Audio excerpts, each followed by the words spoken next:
Welcome to the deep dive.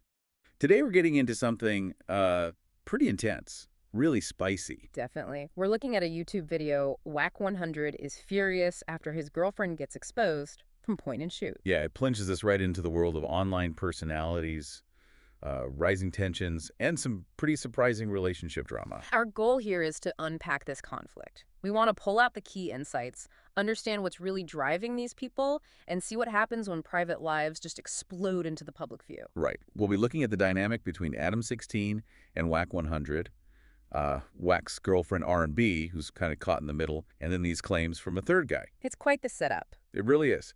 So what the source lays out is this situation where Adam22, it seems pretty deliberate, exposed Wack100's girlfriend, R&B. Exposed her for what?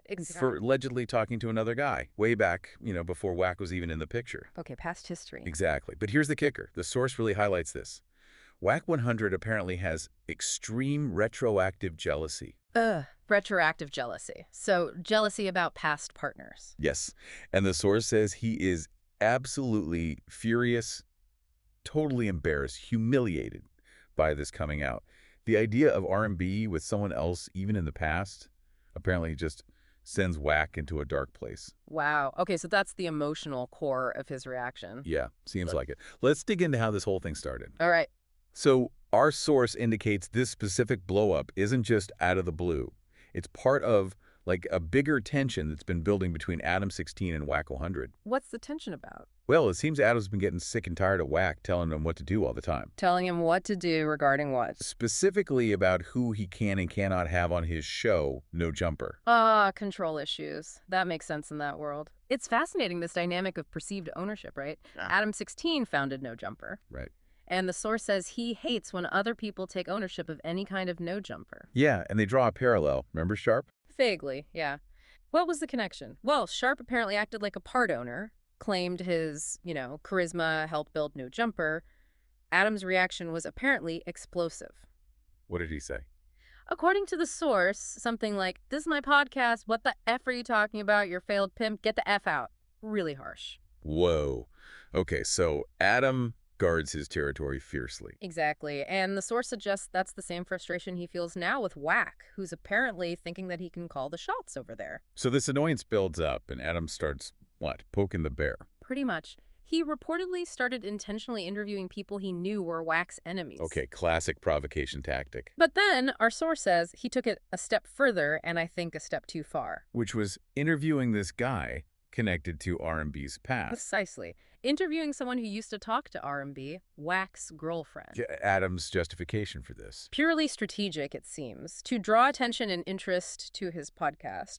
Basically, using the drama around Wack's girlfriend as advertising. Leveraging the personal pain for clicks. That's rough. It is. And it sets up Wack's reaction. Which was apparently quite something. When Wack calls into Adam's show to argue about it, the source points out he sounds different. Different how? Not his usual self. Not at all. Usually he's super confrontational. But here, the source describes him as sounding whimpery and so scared. Whimpery. That's a strong word for Wack100. Yeah. Saying things like, that's not cool, bro. I don't do that with your wife. I don't know why you got to do that with mine, bro. Kind of pleading. And Adam's response, just cool. Pretty much. Just, this has got nothing to do with my wife. Dismissive.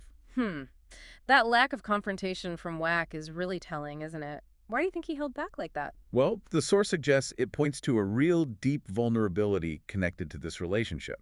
Because he's so invested in R&B. Exactly. The source says Wack has been outspokenly sprung on her, like completely smitten. To the point where everyone knew she was off limits. Yeah, the source says everyone, including the 16 Adam, should have known not to talk about his girl.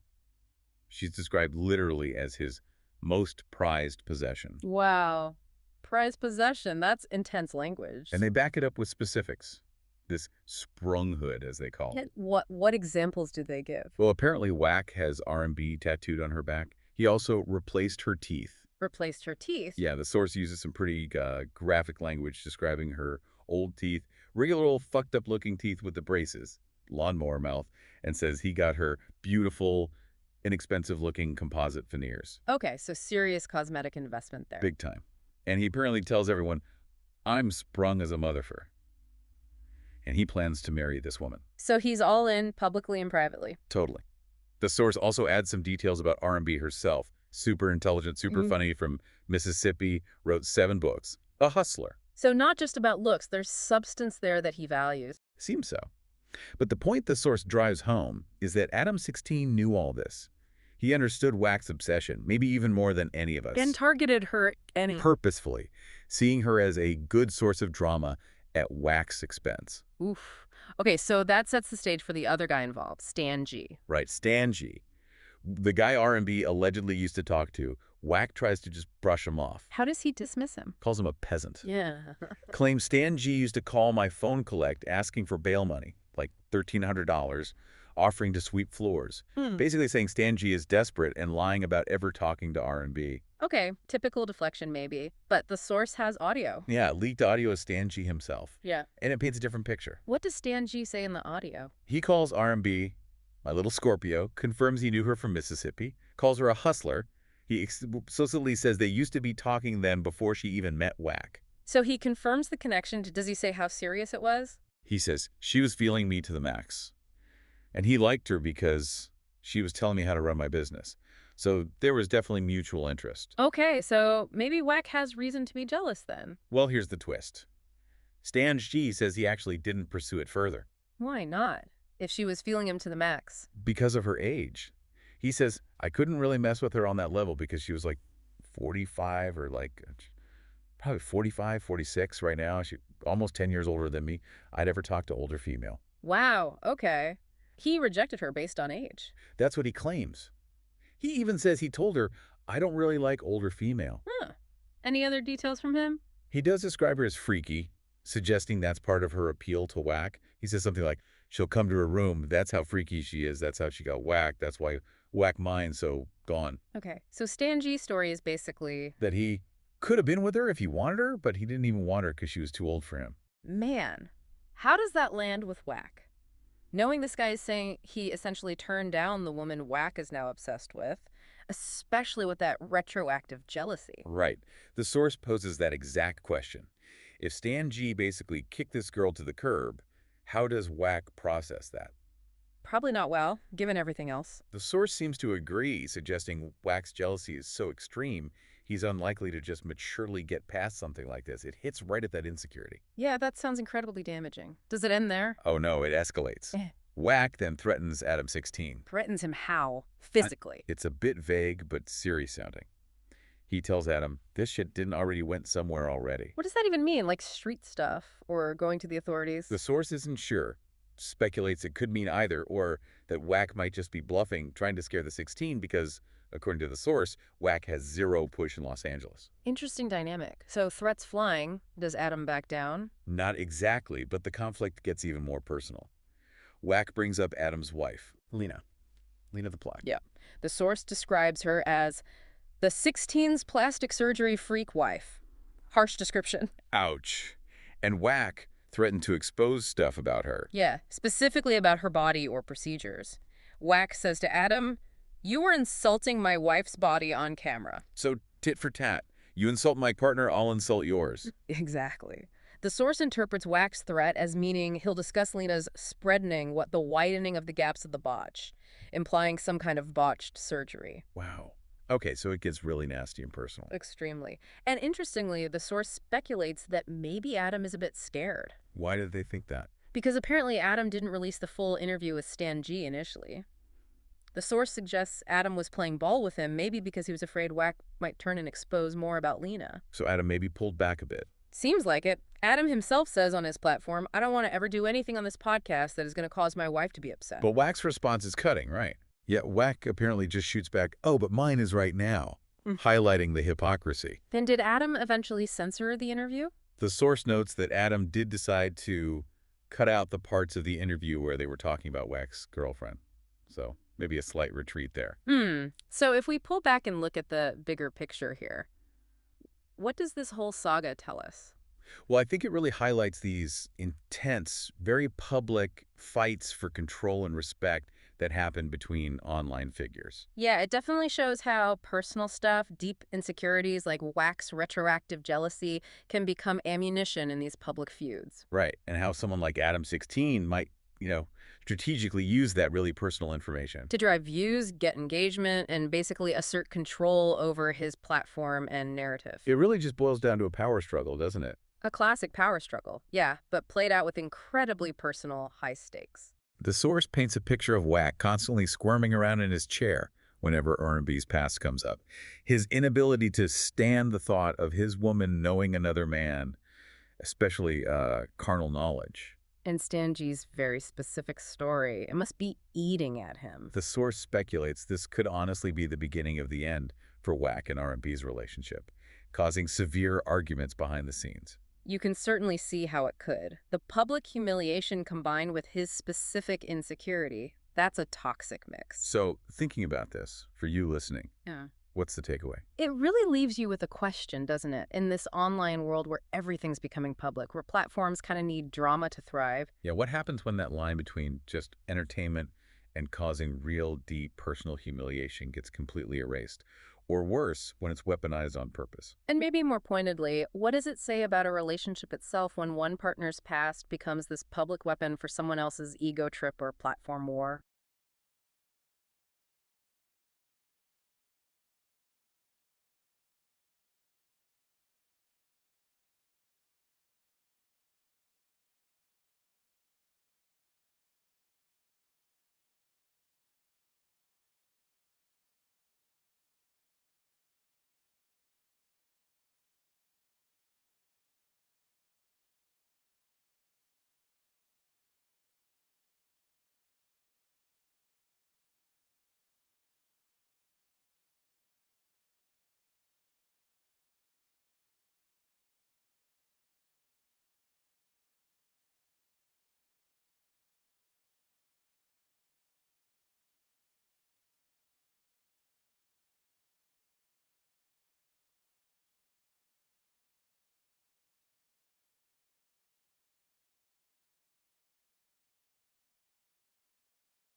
only thing that I'm worried about. Punch one of these pussy ass niggas in they mouth. Then they film and they'll upload it. Suckers do anything for that clout. They'll trick you out of your position if you ain't gained up and you ain't here watching out. Internet bloggers, internet gangsters, who the snitches? I can't tell. On the dead homies and enemies podcast, the only podcast that I know won't tell. But I ain't tripping, I just pay attention to my own little business and I get this mail. I'm in another state, making another plate. Big pat place on my state. A plush hotel, just counting mail.